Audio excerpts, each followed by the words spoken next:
Hello les gars, j'espère que vous allez bien. Donc aujourd'hui on est dimanche. La première phase s'est terminée de la foire, s'est terminée hier. Et donc aujourd'hui on est dimanche, on est Pâques. Mais ici dimanche n'existe pas. D'accord, dimanche n'existe pas. Il n'y a pas de repos, donc tout est ouvert. Et vu qu'on est là-bas, il faut s'adapter aux coutumes, hein. Donc là aujourd'hui je suis en train d'aller vous montrer un des gros marchés de Guangzhou. Donc on va y aller. Là je suis dans le Uber, le Didi d'ici. D'ailleurs qui n'a rien à voir avec rien, c'est le luxe incroyable pour rien du tout. Donc là je suis dedans et puis on va voir le gros marché, les gros marchés de Guangzhou. On commence aujourd'hui et les jours qui suivront, on va essayer de tous les faire. Enfin pas tous mais les plus gros en tout cas. Parmi tous les marchés, les malls que vous devez voir ici lorsque vous êtes à Guangzhou, donc il y en a un qui est incontournable si vous êtes dans le milieu de la beauté, de la cosmétique et de la skincare, c'est l'International Beauty Exchange de Guangzhou. En fait ici vous retrouvez tout ce qui est cosmétique, tout ce qui est wigs, tout ce qui est produits pour les cheveux. Donc là on va aller y faire un tour, c'est juste derrière, c'est grand, je crois que c'est sur 3 ou 4 étages. Et donc voilà, on y va, c'est parti.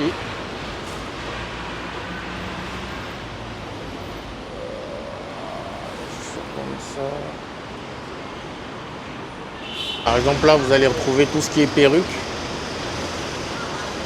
Ça c'est vraiment le bloc de la perruque, le bloc des cheveux. Donc moi je vais faire un tour mais c'est pas mon cœur de business, c'est pas mon cœur de métier. Donc mais pour ceux qui ont besoin, c'est ici.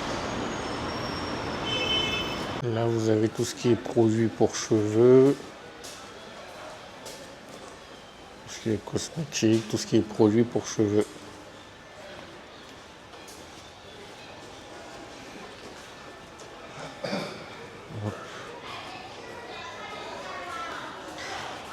Et ils font de l'OEM, ODM, ça veut dire qu'ils peuvent tout mettre à votre nom, au nom de votre marque. Il y en a énormément ici.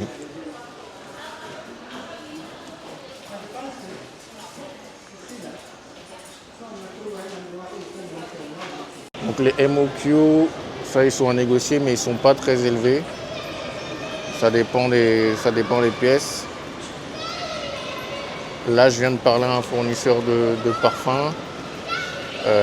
Donc les MOQ sont de 300 pièces et le prix pièce c'est entre 40 et 60 RMB. Donc ce qui fait à peu près 5-6 euros. Voilà, mais après c'est des choses si vous faites vraiment la commande que vous pouvez négocier. Donc voilà.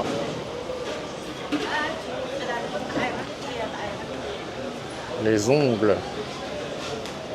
Vernis ongles. Là vous avez les ongles. Les ongles. Sourcils, cils. Non, c'est incroyable.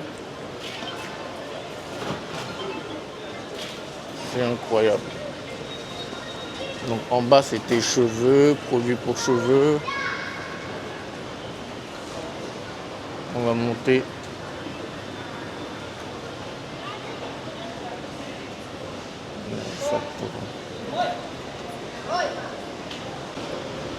Donc les gars, je suis au 4e étage, donc j'ai fait tous les étages, mais vraiment c'est vraiment the place to be. C'est the place to be si vous voulez vous sourcer dans la cosmétique en Chine à Guangzhou. Donc vraiment tout ce qui concerne la cosmétique, que ce soit les ongles, que ce soit les cils, que ce soit les wigs, que ce soit les produits pour le visage, produits pour le corps, vernis, ongles, rouge à lèvres. Enfin, c'est vraiment ici. Et même de la cosmétique un peu plus avancée avec des machines, tout ce qui est esthétique, etc. Massage. Ah ben justement là on est dans l'étage de tout ce qui est massage et soins.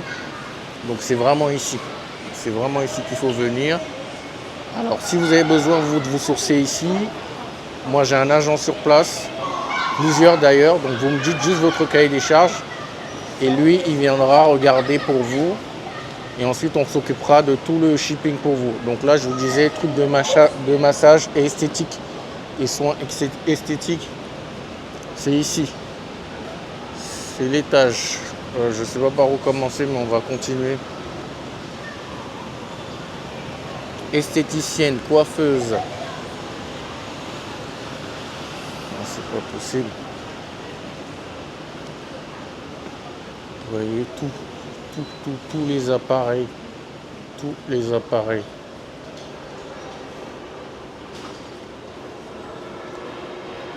Oui, quand on parle de beauté, j'ai oublié de vous mentionner aussi tout ce qui est sous-vêtements, surtout pour les femmes. Donc là, vous voyez, on est dans l'ère des sous-vêtements. En fait, c'est sous 4 étages, ou 5 étages.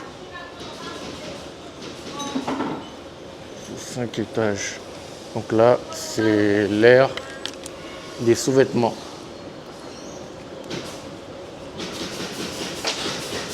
Donc voilà les gars, on a fait tout le tour. Là, j'ai fait tout le tour, j'ai fait tous les étages. Donc il y a 5 étages. Chaque étage est dédié à un type de produit.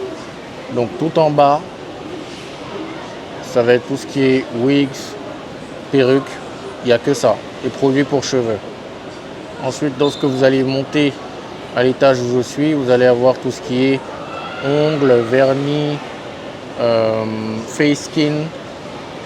Lorsque vous allez monter au 3e étage, vous allez avoir tout ce qui est parfum, accessoires pour la cosmétique. Ensuite, vous allez également avoir tout ce qui est produits pour esthétique, c'est-à-dire tout ce qui est matériel pour les salons esthétiques, salons de massage, vraiment tout le matériel. Et ensuite, au dernier étage, vous allez avoir tout ce qui est underwear, donc sous-vêtements pour hommes et femmes. Vous avez vraiment tout ce qui concerne la beauté dans ce centre commercial. Donc c'est Beauty International Exchange à Guangzhou. Et si vous voulez vraiment vous procurer des produits ici, faire du commerce et que vous ne pouvez pas venir sur place, n'hésitez pas à nous contacter. Moi je suis ici, je viendrai plus souvent et j'ai aussi également une équipe sur place qui peut tout, on peut s'occuper de tout vraiment pour vous de A à Z. Donc vous envoyez juste votre cahier des charges, vous nous envoyez un petit email, un petit message et on s'occupe de tout pour vous. Les gars, on parle beaucoup de cosmétiques françaises qui pour moi ce sont les meilleures. Enfin, c'est le premier, mais on pensait qu'on avait beaucoup d'avance sur la cosmétique sur la cosmétique asiatique en tout cas. Mais là, la skincare asiatique est en train de rattraper la France parce que ils réussissent à développer des molécules qu'ils n'arrivaient pas à développer avant et où la France avait le monopole. Donc aujourd'hui, ils réussissent à le développer, même les molécules développées par des grands laboratoires type Sanofi, etc. Et que ce soit la skincare coréenne, la skincare asiatique, aujourd'hui a le vent en poupe parce que tout simplement, ils font de très bons produits. Ce sont des produits qui fonctionnent, ce sont des produits qui marchent. Et ils arrivent à faire des produits avec des normes européennes. Donc aujourd'hui, lancer une marque de skincare ou importer des produits skincare, cosmétiques en Europe, en Afrique, c'est quelque chose qui est tout à fait faisable. Après, si vous voulez développer de A à Z, c'est possible toujours, mais il faut venir sur place. Et c'est quelque chose que je déconseille moins, parce que pour le développement d'un produit, c'est mieux d'être pas très loin du labo avec lequel vous allez bosser. Parce que comme ça, vous allez pouvoir faire des meetings. Au niveau des échantillons, ça va être tout simple. Au niveau de la communication, c'est de la cosmétique. Donc c'est un domaine qui est très sensible. C'est possible, mais si vous le faites, il va falloir passer beaucoup de temps ici sur place. Ça va vous coûter un peu moins cher en termes de produits, en termes de développement, ça c'est sûr. Ça va vous coûter un petit peu plus la différence que vous allez faire en termes de billets d'avion et d'hôtel. Donc voilà, vous faites le calcul et ensuite vous prenez votre décision.